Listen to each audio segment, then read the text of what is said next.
అందరికీ స్వాగతం. ఒక కొత్త విషయం నేర్చుకోవడమంటే అదొక ప్రయాణం లాంటిది.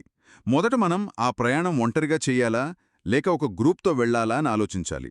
ఆ తర్వాత మనకు కావాల్సిన టూల్స్, అంటే మన అలవాట్లు, పద్ధతులు అవి సిద్ధం చేసుకోవాలి. చివరిగా ఆ ప్రయాణానికి మనమే డ్రైవర్గా మారాలి. ఈరోజు మనం ఈ ప్రయాణంలోని ప్రతి అడుగును లోతుగా చర్చిద్దాం. మనం మాట్లాడుకోబోయే విషయాలన్నీ వ్యక్తిగత మరియు సమూహాభ్యాసం, సమస్యలు మరియు ఆందోళనలు అనే ఒక రీసెర్చ్ పేపర్ ఆధారంగా తీసుకున్నవి. మన ఉద్దేశం ఏంటంటే, ఇది మంచిది, ఇది కాదు అని చెప్పడం కాదు. ఏ సందర్భంలో ఏది ఉత్తమం అని అర్థం చేసుకుని మన లెర్నింగ్ పద్ధతుల్ని మెరుగుపరుచుకోవడం. సరే, మరి మొదలు పెడదామా? మన ప్రయాణంలో మొదటి అడుగు ఒంటరిగానా, లేక ఇతరులతో కలిసా? చాలామందికి ఒంటరిగా చదువుకోవడమే ఇష్టం. ఎందుకంటే పూర్తి ఫ్రీడమ్ ఉంటుంది. మన స్పీడ్ మనది. ఎవరికోసమో ఆగాల్సిన పనిలేదు గదా. నిజమే. ఆ స్వేచ్ఛ అనేది చాలా అట్రాక్టివ్గా అనిపిస్తుంది. కానీ అందులో ఒక ప్రమాదం కూడా ఉంది. మనం ఒకే గదిలో కూర్చుని చదువుతున్నప్పుడు మన ఆలోచనలు కూడా ఆ గదికే పరిమితమైపోతాయి. అంటే ఒక టాపిక్ని మనం అర్థం చేసుకున్న విధానమే కరెక్ట్ అనుకుంటాం. దాన్ని వేరే యాంగిల్లో చూసే అవకాశం మనకు దొరకదు. దీన్నే ఎకో ఛాంబర్ అంటారు కదా. అవును. ఒక దగ్గర స్టక్ అయిపోతే హెల్ప్ చేయడానికి కూడా ఎవరు ఉండరు. అక్కడితో ఆగిపోతాం. అంటే మన ఆలోచనలు ఒక గదిలో బందీ అయిపోతాయన్నమాట. బహుశా ఆ గది తలుపులు తెరిచేదే సమూహాభ్యాసమేమో. స్నేహితులతో కలిసి చదువుకుంటే రకరకాల ఐడియాలొస్తాయి గదా. ఖచ్చితంగా. గ్రూప్ లెర్నింగ్ యొక్క అతిపెద్ద బలం అదే. బహుళ దృక్పథాలు, మల్టిపుల్ పర్స్పెక్టివ్స్ అన్నమాట. ఒక కష్టమైన టాపిక్ని అర్థం చేసుకోవడానికి ఇది చాలా బాగా పనిచేస్తుంది. ఒకరికొకరు సాయం చేసుకోవడం, ఎంకరేజ్ చేసుకోవడం, దానివల్ల మోటివేషన్ కూడా పెరుగుతుంది. మోటివేషన్ మాత్రమే కాదు, బహుశా కొన్ని స్కిల్స్ కూడా డెవలప్ అవుతాయేమో. అవును. ఇతరులతో కలిసి పనిచేయడం, మన ఆలోచనలను స్పష్టంగా చెప్పడం, ఎదుటివాళ్ల వాదనను వినడం, ఇలాంటి సోషల్ స్కిల్స్ బాగా మెరుగుపడతాయి. అయితే గ్రూప్ స్టడీ అనగానే నాకు డౌట్ వస్తోంది. కాలేజీలో గ్రూప్ ప్రాజెక్టులిస్తారు, కానీ ఏం జరుగుతుంది? ఒకరిద్దరు కష్టపడతారు, మిగతా వాళ్లు పెద్దగా పట్టించుకోరు. సరిగ్గా అదే. దీనివల్ల టైం వేస్ట్ అవడమే కాదు, ఫ్రెండ్స్ మధ్య గొడవలు కూడా వస్తాయి. ఈ సమస్యను ఎలా సాల్వ్ చేయాలి? మీరు చాలా ముఖ్యమైన పాయింట్ అడిగారు.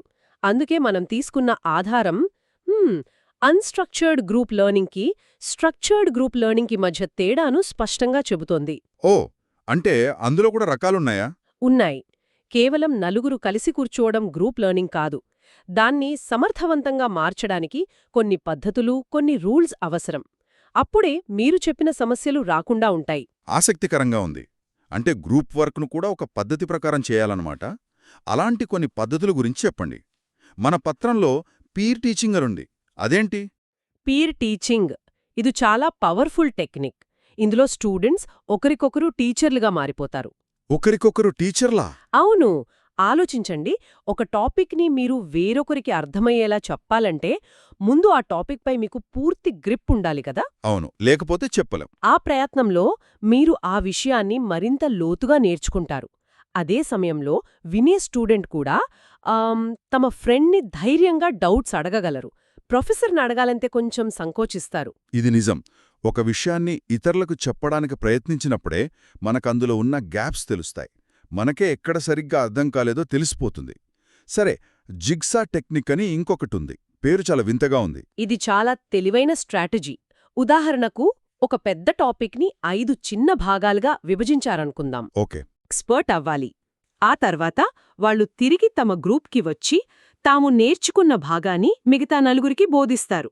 ఓ, ఒక పజిల్ ముక్కల్ని కలిపినట్టు చివరికి 5గురికి ఆ మొత్తం టాపిక్ మీద క్లియర్ ఐడియా వస్తుంది. వావ్! అంటే ఈ పద్ధతిలో ఇందాక నేను చెప్పిన ఫ్రీలోడర్ సమస్యకు ఆస్కారమే లేదు. లేదు? ఎందుకంటే ప్రతి ఒక్కరి భాగం ఆ పజిల్లో చాలా ముఖ్యం. ఒకరు సరిగ్గా చేయకపోతే మిగతా నలుగురి అవగాహన అసంపూర్ణంగా ఉండిపోతుంది. సరిగ్గా అదే పాయింట్. ఇది ప్రతి ఒక్కరిని బాధ్యతాయుతంగా మారుస్తుంది. ఇవి కాకుండా థింక్, పేర్, షేర్ లాంటి చిన్న టెక్నిక్స్ కూడా ఉన్నాయి. అదెలా పనిచేస్తుంది? ఒక ప్రశ్న అడిగినప్పుడు స్టూడెంట్స్ వెంటనే జవాబు చెప్పకుండా ముందు ఒంటరిగా ఆలోచిస్తారు, తర్వాత పక్కనున్న వారితో చర్చిస్తారు, ఆ తర్వాతే క్లాస్తో పంచుకుంటారు. ఇది అందరూ పాల్గొనేలా ప్రోత్సహిస్తుంది. బావుంది. అంటే సమూహంలో నేర్చుకున్నా, ఒంటరిగా నేర్చుకున్నా మన వ్యక్తిగత అలవాట్లు కూడా బలంగా ఉండాలి. మన టూల్ కిట్ పదునుగా ఉండాలన్నమాట. ఇందులో మొదటిది నాకు తెలిసి నోట్స్ రాసుకోవడం. కానీ చాలామంది, నాతో సహా, నోట్స్ రాసే విధానం సరిగ్గా ఉండదు. లెక్చరర్ చెప్పింది చెప్పినట్టు కాపీ చేస్తాం, తర్వాత చూస్తే ఏమీ అర్థం కాదు. దీనికేదైనా మంచి పద్ధతి ఉందా? తప్పకుండా ఉంది. కార్నెల్ పద్ధతి దీనికొక మంచి సొల్యూషన్. మీ నోట్బుక్ పేజీని నిలువుగా 2 భాగాలుగా విడగొట్టండి. కుడివైపు పెద్ద భాగంలో లెక్చర్ వింటూ మెయిన్ పాయింట్స్ రాసుకోండి. సరే. ఎడమవైపున్న చిన్న భాగంలో ఆ పాయింట్లకు సంబంధించిన కీవర్డ్స్, ప్రశ్నలు లేదా మీకొచ్చిన డౌట్స్ రాసుకోండి. లెక్చర్ అయిపోయాక పేజీ కింద ఆ రోజు నేర్చుకున్న దాని సమ్మరీని మీ సొంత మాటల్లో 2-3 వాక్యాల్లో రాయాలి. దీనివల్ల ఉపయోగమేంటి? అదనపు పనిలా అనిపిస్తోంది. ఉపయోగం రివిజన్ చేసేటప్పుడు తెలుస్తుంది. మీరు కుడివైపు భాగాన్ని మూసేసి ఎడమవైపున్న కీవర్డ్స్ని చూసి అసలు విషయం గుర్తుకు తెచ్చుకోవడానికి ట్రై చేయొచ్చు. ఓ, యాక్టివ్ రీకాల్లాగా. ఎగ్జాక్ట్లీ. ఇది మీ మెదడుకొక వ్యాయామంలా పనిచేస్తుంది. కేవలం ప్యాసివ్గా చదవడం కాదిది. కింద ఉన్న సమ్మరీ ఎగ్జామ్స్ ముందు త్వరగా రివిజన్ చేయడానికి హెల్ప్ అవుతుంది. ఇక ఏకాగ్రత సంగతికొస్తే, గంటల తరబడి ఏకధాటిగా కూర్చోవడం చాలా కష్టం, ముఖ్యంగా మన చేతిలో స్మార్ట్ ఫోనున్న ఈ రోజుల్లో. దీనికోసం పొమోడోరో టెక్నిక్ బాగా పనిచేస్తుందని విన్నాను. అవును. పొమోడోరో వెనుకున్న అసలు మ్యాజిక్ కేవలం బ్రేక్ తీసుకోవడం కాదు. దాని వెనుక ఒక సైకాలజీ ఉంది. అదా సంగతి. చూడండి, ఈరోజు 4 గంటలు చదవాలి అనుకుంటే అదొక పెద్ద కొండలాగనిపిస్తుంది. దాని బదులు కేవలం ఈ 25 నిమిషాలు ఫుల్ ఫోకస్తో చదువుతాను అని టార్గెట్ పెట్టుకోవడం చాలా ఈజీ. నిజమే. ఆ 25 నిమిషాల తర్వాత టైమర్ మోగగానే మీరు ఆ చిన్న టార్గెట్ని పూర్తి చేశారన్న ఒక సంతృప్తి వస్తుంది. ఆ తర్వాత తీసుకునే 5 నిమిషాల బ్రేక్ ఒక రివార్డ్లా అనిపిస్తుంది. ఇదొక రకంగా మన బ్రెయిన్ని మనమే హ్యాక్ చేసుకోవడం లాంటిది. అంటే పెద్ద లక్ష్యాన్ని చిన్న చిన్న ముక్కలుగా విడగట్టి ప్రతి ముక్కను పూర్తి చేశాక మనకు మనమే ఒక చిన్న రివార్డ్ ఇచ్చుకోవడం. నాకు గుర్తుంది, నేను పరీక్షలకు చదివేటప్పుడు ఫోన్ను వేరే గదిలో పెట్టేవాణ్ణి. మొదటి గంట చాలా కష్టంగా ఉండేది, కానీ ఆ తర్వాత వచ్చే కాన్సంట్రేషన్ అద్భుతం. ఖచ్చితంగా. మన మెదడుకు ఆ డిజిటల్ డిస్ట్రాక్షన్ అనే వ్యసనం నుండి బయటపడటానికి కొంచెం టైం పడుతుంది. ప్రశాంతమైన ఆర్గనైజ్డ్ వాతావరణం కూడా అంతే ముఖ్యం. సరే, మనం ప్రయాణ మార్గాన్ని ఎంచుకున్నాం, మన టూల్స్ సిద్ధం చేసుకున్నాం. ఇప్పుడు అసలు విషయానికి వద్దాం. ఆ ప్రయాణానికి డ్రైవర్గా మారడం. దీన్నే స్వీయ నిర్దేశిత అభ్యాసం అంటారు కదా.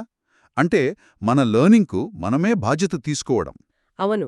సెల్ఫ్ డైరెక్టెడ్ లెర్నింగ్ అనేది ఈ రోజుల్లో ఒక స్కిల్ కాదు, అదొక ప్రాథమిక అవసరం. అంటే మనకు ఏమి నేర్చుకోవాలో మనమే గుర్తించడం, గోల్స్ పెట్టుకోవడం, వాటిని చేరుకోవడానికి సరైన రిసోర్సెస్ అంటే పుస్తకాలు, కోర్సులు, వ్యక్తులు, వాళ్ళని కనుక్కోవడం. మన ప్రోగ్రెస్ని మనమే చెక్ చేసుకోవడం కూడానా? అవును. మన పురోగతిని మనమే అంచనా వేసుకోవడం. ఇది మనలో సెల్ఫ్ కాన్ఫిడెన్స్, రెస్పాన్సిబిలిటీని పెంచుతుంది. ఈ ప్రయాణంలో మన మెదడు ఎలా పనిచేస్తుందో అర్థం చేసుకోవడం కూడా ముఖ్యమే కదా. మన ఆధారంలో కేంద్రీకృత మరియు విస్తరించిన ఆలోచనా విధానాలు అనే ఒక ఇంట్రెస్టింగ్ కాన్సెప్ట్ గురించి చెప్పారు. అంటే focused versus diffused modes of thinking. దీని అర్థమేమిటి? చాలామంది ఫోకస్డ్ మోడ్లోనే, అంటే పూర్తి ఏకాగ్రతతోనే నేర్చుకోవడం సాధ్యం అనుకుంటారు. అది నిజమే, కాని సగం మాత్రమే. ఓ, ఒక లెక్క చేసేటప్పుడు, ఒక ఎస్సే రాసేటప్పుడు మనకు ఫోకస్డ్ మోడ్ కావాలి. కానీ ఒక కష్టమైన ప్రాబ్లంకి సొల్యూషన్ దొరకనప్పుడు దానిపై గంటల తరబడి కూర్చోవడం వల్ల ప్రయోజనం ఉండదు. నిజమే. అలాంటప్పుడు బ్రెయిన్ బ్లాక్ అయినట్టు అనిపిస్తుంది. సరిగ్గా అప్పుడే మనం డిఫ్యూజ్డ్ మోడ్లోకి మారాలి. అంటే ఆ సమస్యను కాసేపు పక్కన పెట్టి వాకింగ్కి వెళ్లడం, మ్యూజిక్ వినడం లేదా స్నానం చేయడం ఇలాంటివి చెయ్యాలి. అప్పుడేమవుతుంది? బ్రెయిన్ రిలాక్స్ అవుతుంది, కానీ బ్యాక్గ్రౌండ్లో ఆ సమస్యపై పనిచేస్తూనే ఉంటుంది. అది మనం ఊహించని కొత్త కనెక్షన్లను క్రియేట్ చేస్తుంది. అందుకే మనకు మంచి మంచి ఐడియాలు స్నానం చేస్తున్నప్పుడొస్తాయి. అవును, ఇది నిజం. సమర్థవంతంగా నేర్చుకునేవాళ్లు ఈ 2 మోడ్స్ మధ్య ఈజీగా స్విచ్ అవ్వగలుగుతారు. పొమోడోరోలోని బ్రేక్స్ సరిగ్గా ఈ పనికే హెల్ప్ అవుతాయి. అంటే ఒక సమస్య దగ్గర ఇరుక్కుపోతే దాన్ని బలవంతంగా సాల్వ్ చేయడం కంటే కాసేపు పక్కన పెట్టడం తెలివైన పనన్నమాట. చాలామంది దీన్ని టైం వేస్ట్ అనుకుంటారు. కానీ అది కూడా లెర్నింగ్ ప్రాసెస్లో ఒక భాగమే. ఇక సమాచారాన్ని గుర్తుంచుకోవడానికొస్తే చంకింగ్ అనే పద్ధతి గురించి చెబుతారు. చంకింగ్ అంటే పెద్ద సమాచారాన్ని చిన్న అర్థవంతమైన భాగాలుగా విడగొట్టడం. ఉదాహరణకు, 10 అంకెల ఫోన్ నంబర్ని గుర్తుంచుకోవడం కష్టం.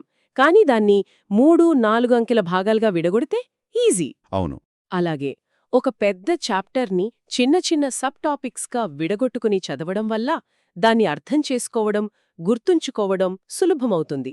చాలా మంది చేసే పొరపాటు ముఖ్యమైన వాక్యాలను హైలైట్ చేయడం లేదా అండర్లైన్ చేయడం. అలా చేస్తే చదివేసినట్టు అర్థమైనట్టు ఒక ఫీలింగ్ వస్తుంది. కానీ తీరా చూస్తే ఏమీ గుర్తుండదు. ఈ భ్రమను ఎలా దాటాలి? దాన్ని ఇల్యూషన్ ఆఫ్ కాంపిటెన్స్ అంటారు. అంటే నాకు వచ్చు అనే భ్రమ. హైలైట్ చేయడం వల్ల ఆ సమాచారం మన కళ్లకు పరిచయమవుతుంది, అంతేగాని మన మెదడులోకి వెళ్ళదు.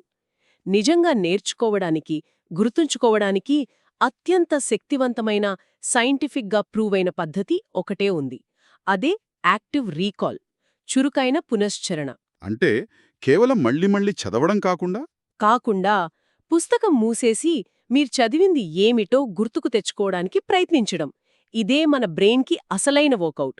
పదే పదే చదవడమనేది ఎవరో జిమ్ చేస్తుంటే మనం చూడటం లాంటిది. హాహా, నిజమే. కానీ యాక్టివ్ రీకాల్ అంటే మనమే స్వయంగా ఆ బరువులెత్తడం. మొదట్లో కష్టంగా ఉంటుంది, కానీ న్యూరల్ కనెక్షన్లను బలపరిచే అసలైన ప్రాసెస్ ఇదే. దీనికేమైనా టెక్నిక్స్ ఉన్నాయా? ఉన్నాయి. ఫ్లాష్ కార్డులు వాడటం, చదివిన దానిపై మీరే ప్రశ్నలు తయారు చేసుకుని జవాబులు చెప్పడానికి ప్రయత్నించడం, లేదా ఒక తెల్ల కాగితంపై మీకు గుర్తున్నదంతా రాయడం. ఇవన్నీ యాక్టివ్ రీకాల్ పద్ధతులే. మిగతా అన్ని టెక్నిక్ల కంటే ఇది ఎన్నో రెట్లు ప్రభావవంతమైనది. అద్భుతం. ఈరోజు మన చర్చను ఒక్కసారి వెనక్కి తిరిగి చూస్తే మన అభ్యాస ప్రయాణంలో ఎన్నో ముఖ్యమైన విషయాలు చూశాం. ఒంటరి ప్రయాణంలోని స్వేచ్ఛ, గ్రూప్ జర్నీలోని బలం మధ్య బ్యాలెన్స్ చేసుకోవడం, జిగ్జా వంటి పద్ధతులతో ఆ గ్రూప్ జర్నీని ఎఫెక్టివ్గా మార్చుకోవడం చూశాం. పొమోడోరో, కార్నెల్ నోట్స్ వంటి పర్సనల్ టూల్స్ను పదును పెట్టుకోవడం నేర్చుకున్నాం. చివరిగా యాక్టివ్ రీకాల్ అనే సూపర్ పవర్ను ఉపయోగించి మన లెర్నింగ్కు మనమే డ్రైవర్గా ఎలా మారాలో తెలుసుకున్నాం. వీటన్నింటినీ కలిపి చూస్తే ఒక విషయం స్పష్టమవుతుంది. లెర్నింగ్ అంటే కేవలం ఇన్ఫర్మేషన్ కలెక్ట్ చేయడం కాదు. అది మన లెర్నింగ్ ప్రాసెస్ని మనమే అర్థం చేసుకోవడం. దీన్నే మెటాకాగ్నిషన్ అంటారు. అంటే ఆలోచన గురించి ఆలోచించడం. అవును. నాకు ఏ పద్ధతి బాగా పనిచేస్తుంది, నేను ఎక్కడ టైం వేస్ట్ చేస్తున్నాను, నా ఫోకస్ని ఎలా ఇంప్రూవ్ చేసుకోవాలి అని మనల్ని మనం ప్రశ్నించుకుని మన స్ట్రాటజీలను మార్చుకోవడమే నిజమైన మెచ్యూర్డ్ లెర్నింగ్. అద్భుతంగా ముగించారు.